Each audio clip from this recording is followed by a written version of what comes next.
वैदिक पर्सपेक्टिव के इस यूट्यूब चैनल को सब्सक्राइब करें, वीडियो को लाइक व शेयर करें।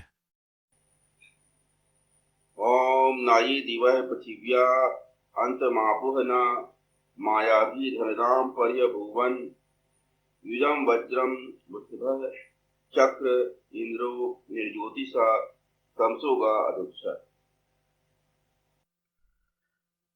नहीं प्राप्त किया जिन्होंने स्वर्ग और पृथ्वी का अंत, नहीं किया प्रज्ञाओं द्वारा धन देने वाली का सर्वतः तिरस्कार। युक्त को वज्र किया वृषभ ने, इंद्रियों को वश में करने वाले ने निरंतर दोहन किया ज्योति पूर्वक अंधकार की गमन की जाने योग्य का। ये ऋग्वेद के पहले मंडल के 33वें सूक्त का 10वां मंत्र है कि अपना निर्माण कैसे करें। आपके व्यक्तित्व में एक स्थिरता, एक दृढ़ता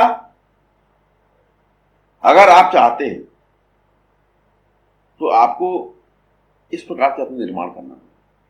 इन चीजों को आपको सही ढंग से समझना पड़ेगा और सही ढंग से स्थापित करना पड़ेगा। अगर आप स्थापित करते हैं तो सत्कर्म करने में आपको कहीं कोई दिक्कत नहीं।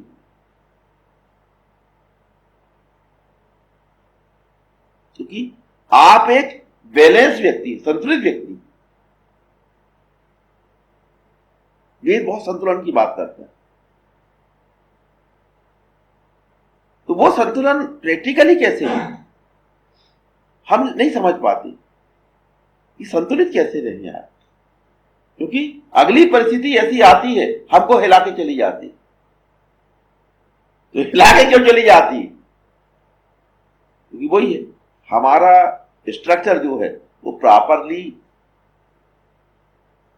हमने तैयार नहीं किया।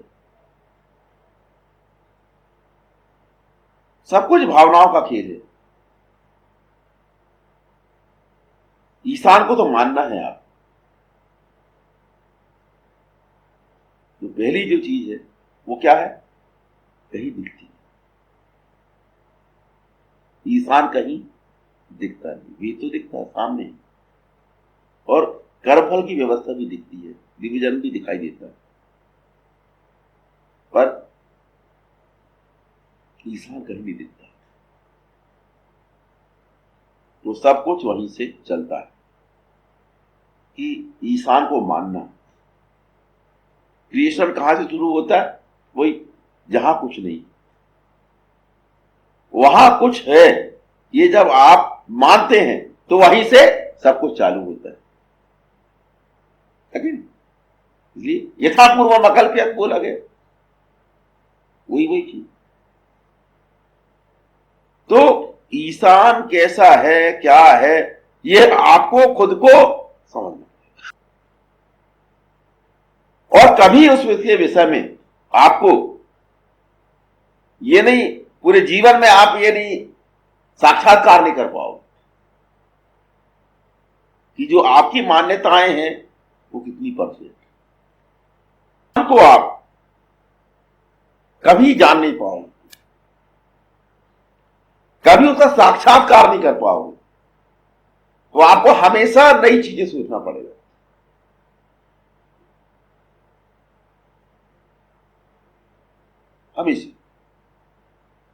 हमेशा अपने विचारों में ही उसको एक स्वरूप देना पड़ेगा।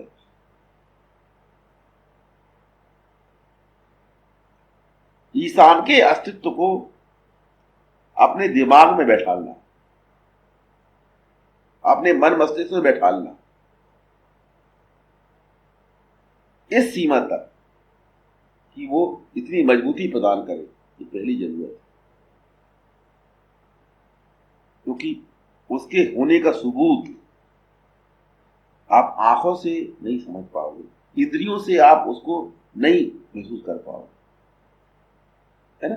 जो ज्ञानेंद्रियां हैं, ज्ञानेंद्रियों से आप ईशान को नहीं जान पाएंगे। तो जानकारी के स्रोत क्या है मनुष्य के पास? ज्ञानेंद्रिय। ज्ञान प्राप्ति का स्रोत क्या है? ज्ञानेंद्रिय। तो ज्ञानेंद्रियां उसको जांच सकने में असमर्थ हैं, वेद मंत्र है। अपन ने वो उस वेद को पढ़ा,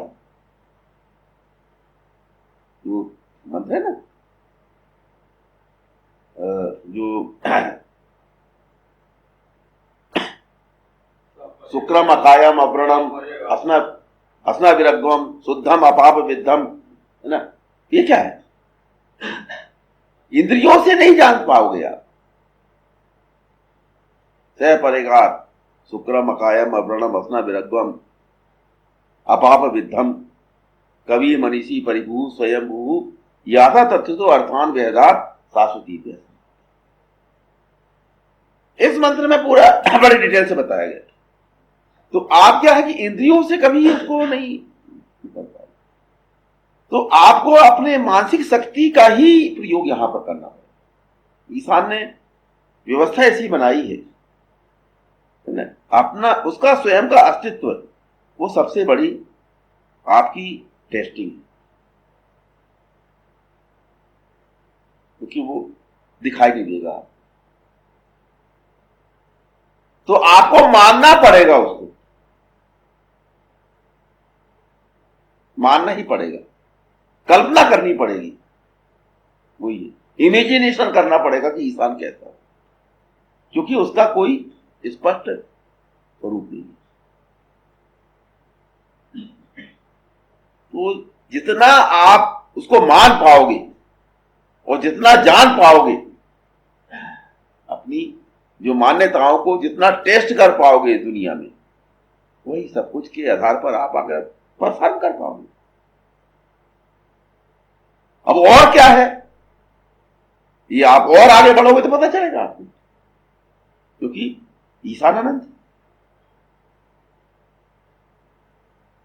उसकी शक्तियां अनंत, उसका ज्ञान अनंत, कोई अंत ही नहीं है उसका।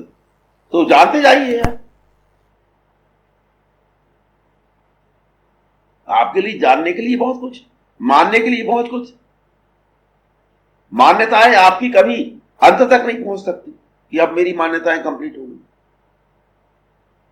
और नहीं आपकी जानकारियां कभी अंत तक पहुंच सकती जब मैंने सब कुछ जान लिया।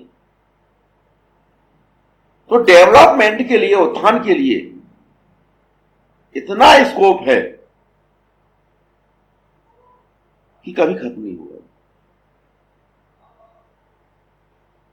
पर वही हम शुरुआत ही नहीं करते।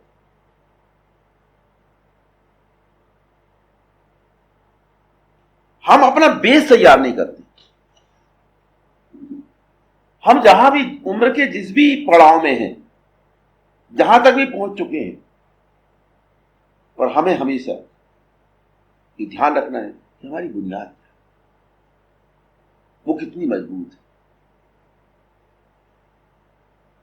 हिंदुत्व तो आपका, अगर आप चाहते हैं कि अटल हो, तो बस आपके आधार स्तंभ और आपके आचरण स्तंभ वो बहुत शानदार।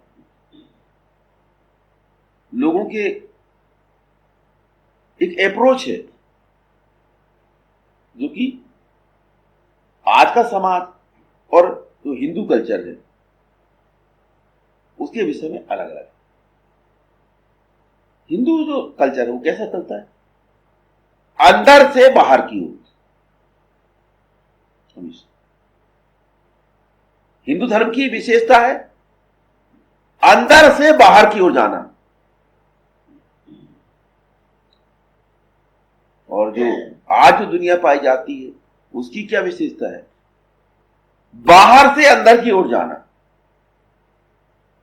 जो प्रत्यक्ष है उसके आधार पर अप्रत्यक्ष को जानना। और हिंदू धर्म की क्या टीचिंग है कि अप्रत्यक्ष से ही प्रत्यक्ष पैदा हुआ। यहां सब कुछ उल्टा, पर यह ज्यादा स्थायित्व देता है, और जो प्रत्यक्ष से अप्रत्यक्ष की ओर जाता है वो उतनी स्थायी व्यवस्था नहीं देता।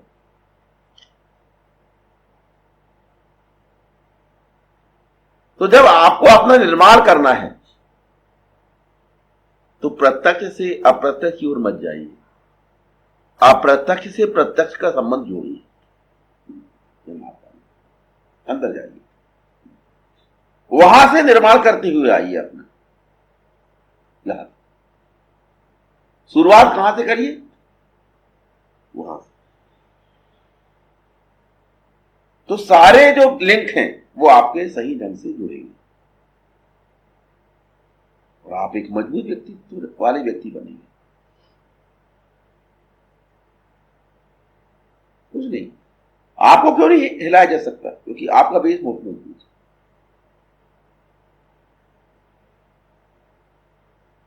तुमको कोई ईशान अस्तित्व से हिला नहीं सकता, इसलिए तुमको भी नहीं हिला सकता।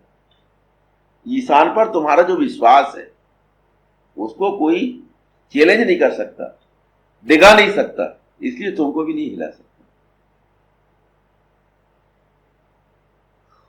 क्योंकि तुम्हारा अपना अस्तित्व कुछ है ही नहीं, वो पूरी तरह ईशान पर निर्भर, क्योंकि सर्वशक्तिमान है। तो अब तुमसे निपटेगा कैसे आदमी? जिसको वहां से शक्ति मिल रही हो उससे कैसे निपटे? उनकी व्यवस्था ही गड़बड़ा जाती है, उनकी प्लानिंग गड़बड़ा जाती है, उनकी पूरी तैयारी नष्ट हो जाती है। आप देखिए अपने जीवन में, आप ईशान से जुड़े हुए हैं, सामने वाले की पूरी प्लानिंग चौपट हो जाएगी। वो सोचेंगे कुछ और आपके सामने आते ही करेंगे कुछ और करेंगे। एकाएक बदल जाएंगी परिस्थिति, घटनाक्रम बदल जाता है। ये क्यों?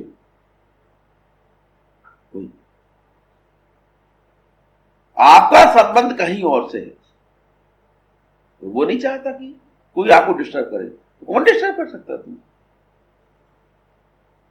कोई नहीं कर सकता। तो इसलिए कहीं भी वीकनेस की कोई गुंजाइश नहीं है। आपका निर्माण अगर प्रॉपर हुआ, किया है आपने, तो कहीं कोई भी गुंजाइश नहीं है वीकनेस की।